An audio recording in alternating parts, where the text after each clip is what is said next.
Hello everybody! Today I'm so excited to show you my absolute favorite productivity app. I use it for everything in my life. My finances, my language stuff, my YouTube stuff, life planning, admin, lists, to-do lists, gratitude journal. It is the all-in-one ultimate life-changing app, essentially. So I have been planning on showing you guys how I use Notion, and then when Notion contacted me to make this video, I was like, absolutely yes, I would love to show you guys how I set up my life and language learning planning in Notion over here. I'm going to show you a few pages that I have for personal life, YouTube stuff, my website, and language learning.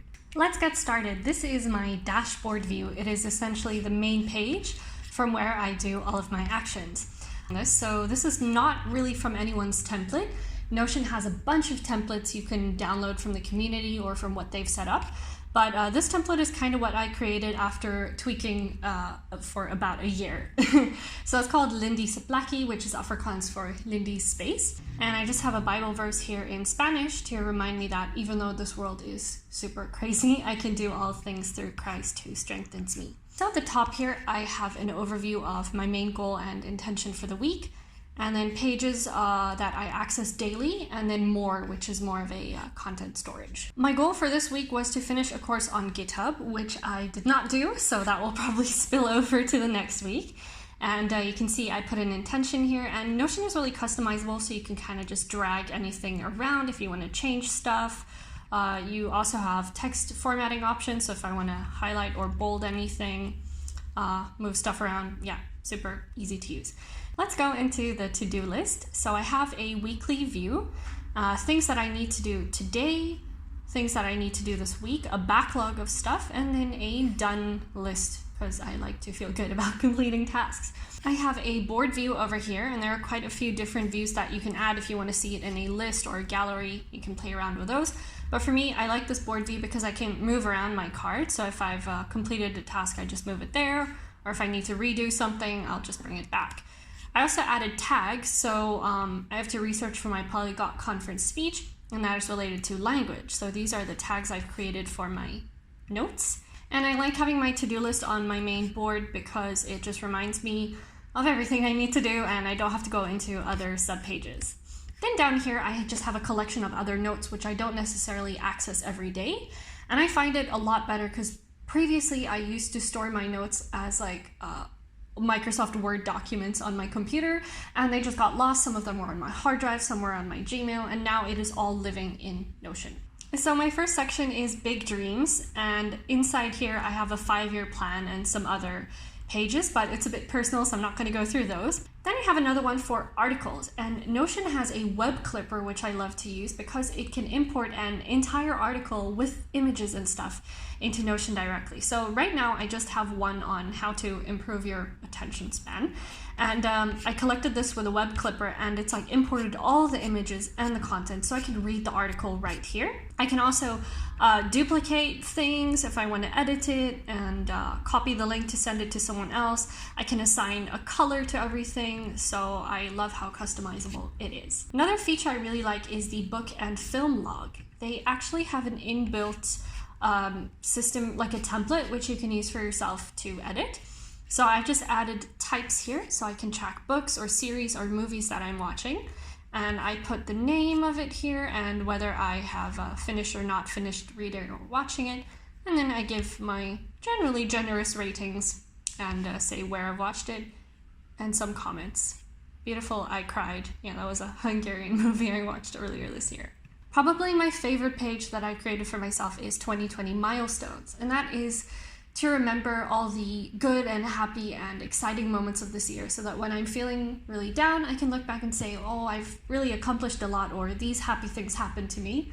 At the end of each month, I come back here and I fill in what was really special for me this month and what made me happy. I also have a sub-page here for my yearly goals. You can see I have general goals, language goals, and content creation goals. I am also speaking at Polyglot Conference, but I have not learned how to read and write any of these. And some of my goals have not been able to happen because of COVID. But as I said previously, you can create sub-goals, you can move stuff around, you can delete things. So Notion is pretty super customizable. I also keep some recipes here. It's not really organized, but there's just a bunch of stuff here. I like that you can put emojis in Notion, so I categorize everything with emojis. And then I also track my finances. So I have extra spreadsheets in here for my income, my expenses, and my savings balances each month. So fixed expenses is where I track monthly things that don't change. So subscriptions that are recurring or my rent or anything. I just keep track of it here in case I forget what I'm subscribed to. Okay, daily log is the page that I use absolutely the most, obviously every single day. I got this template from the community templates, and you are able to duplicate a month when you click on new calendar. So if I go into my archive, you can see how my calendar layout has changed throughout the year. So I used to track my mood, whether I read the Bible, did some exercises for how many minutes I read, if I did my mindfulness journal in Japanese, and which language I studied, and even which app I used to study languages, and then a sentence a day. This was in January, and it has since changed and updated as time goes on. February, I moved the app tracker. I thought it was just unnecessary to see what kind of language apps I use, and I just categorized it into which languages I'm learning.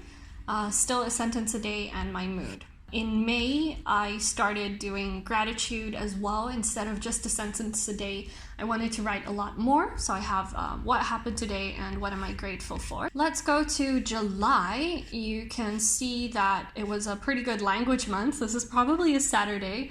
So I track anything that I do in a language. If it's like a listening activity or completing activities in a grammar book or having a lesson, I put all of those tags there so that at the end of the year I can go through and see which language I spent most of my time on. I also track, for you ladies out there, I track my menstrual cycle because I found that this has a really huge impact on my mood and my productivity. So I want to use Notion and look through the data and the spreadsheets to see what my mood is like during certain times of the month, or if it's affected by things that happen in the day, which I journal about. So it's a reflective space for me every single day. Then something I started recently but haven't really continued on with is weekly journaling. So I intend to continue, but I need to work on it. So I haven't been very active with my weekly journaling, but I use this little accordion expand view where I can just duplicate a week and it'll copy it for me, and I have this template of stuff I've set up. So let's say it was from the 14th to the 21st of September. Then I have my template here where I fill in happenings like, I don't know, had a fun time at work, made this video, gratitude, grateful for mom and dad, delicious food, whatever. Let's go back to my main dashboard. Lindy Buttes is the space where I track all of my YouTube stuff, my blog, general online things I do. So I have my YouTube content plan here. There are some really cool templates that people have created to track a YouTube content plan, but I found them to be a little more robust than I needed. So I just used the simple board view here. You can also change it to a table view if you like. And then I put some tags of what type of video it is. Generally, all the columns I need is no status, which means it's like a concept or an upcoming video, whether I filmed it, whether I'm editing it, and which videos are done, for instance. These are all done. Obviously, I haven't updated this in a while. Oh, this one's also done. That's an upcoming one. I also have a space where I want to document all of my blog articles because I write some of them on Medium and some of them on my website. But I think it's good to have them in here. So if I open up the card here, for instance, I can actually type inside of it. So this is an article I already wrote, so I just need to import it in here so it's all stored in one place. It's actually published, so I can move it over there. So that's just a space for me to organize my blog article.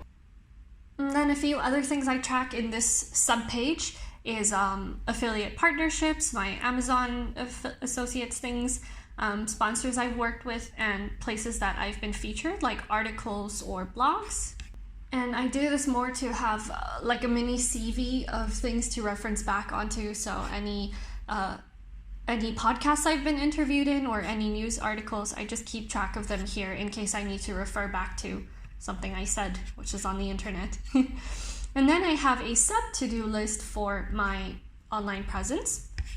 or my website rather.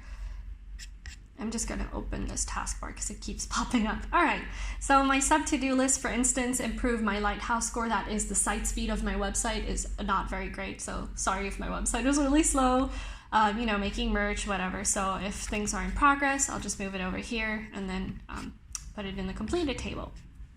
So let's look at the language hub. I don't know what to call it. I feel like that's a really cheesy name. This is where I track my language goals and my language habits. I also keep journal entries here. Most of my journal entries are on paper right now, but I do upload them to a few websites to get corrected, and then I want to upload the corrected version here. So a lot of these are empty right now, but for instance, here is something I wrote about the weekend in Hungarian. So if I get corrections, I will just put them in here. So I use these little spaces to put my journal entries. And then I have weekly goals.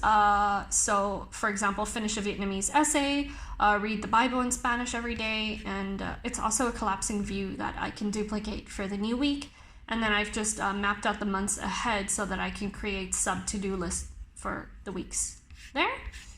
Then I still need to finish this because this is quite a new page. I want to track my language levels and goals just to see like where I want to be, give myself some measurable, actionable goals. So let's say in Hungarian, I'm quite a beginner and my goal is to be able to listen to a podcast about design by next year. And then I know some actionable insights would be review vocabulary related to design, find interesting podcasts, and continue taking lessons. The A button on my laptop is not working really well, so sorry if I miss out some of those words. But I like that I can embed a table on this page as well. And I can also create subpages on this page. So here is a separate page I set up for some research on what I'm going to be talking about at Polyglot Conference in October. So I've linked some articles that I want to read. And then I also have random articles that came from my hard drive a few years ago. So I still need to organize this. They're all over the place. But I keep this section for like language notes and things I've just copy pasted from the internet. The next page I'll take you through is my design learning page. So this is mostly where I use the Notion web clipper for to import some articles. So if we go to the English one, I don't know why I put a bread emoji, but it is what it is. I've created some tags for myself to categorize the articles. So whether it's an article about user experience or whether it's just general creativity, I will tag that here. And I have the link to the article. And like I said, what is really cool about the web clipper is that it actually imports the entire article for you. So I can read it all over here. I can also highlight things. I can also make comments on stuff. Really fun. Okay, so that's my English article section. Then I've also put articles in Korean. So UI UX articles that I'm reading about design in Korean, I import here. And then I also have a section for Japanese articles. There's only one in here now. And you can obviously tell I'm such a huge fan of the web clipper that I even have another section for bookmarks. So I don't like to use my Chrome browser because my bookmarks just go all over the place. I prefer much to use the Notion clipper where I can put, like, it just imports the content of a website. So this is a font I like that I was researching. I can also change the view. So let's say I want to have a board view and maybe I want to organize this in to read and things that I have read and maybe reference, whatever. Trash. In case you're wondering what trash is, it's a really cool font. So actually that goes to reference. This is what the font looks like. Yeah, so I'll keep that in reference. And then later I can decide, okay, well, this is a reference thing that I want to move to design, so I can put it in my design learning section. So trash appears over here. And it's in English, so I'll move it into my English section and it'll appear inside here. There we go, trash, and trash is, let's just say typography. I cannot spell today. And And that is it. That is essentially how I use Notion. I try to keep it very simple. I remember at the beginning of the year I had pages and subpages and I was tracking everything, but I like to not be so overwhelmed. I think Notion is just super life-changing, so I'm really happy I discovered it. I know it's still a work in progress. I feel like because it's so easy to change things, my Notion will always be a constant work in progress that I iterate upon to have better systems. So if you have any tips for Notion, do let me know. But right now it's more of a documentation and tracking space for me. And if you want to get Notion for yourself, you can download it using the link in the description. Thank you very much to Notion for sponsoring this. I think you guys have the coolest app in the entire universe. I love it so much. And thank you guys for watching. I hope you have a wonderful, productive, and language-filled week ahead. And see you in the next video. Bye-bye!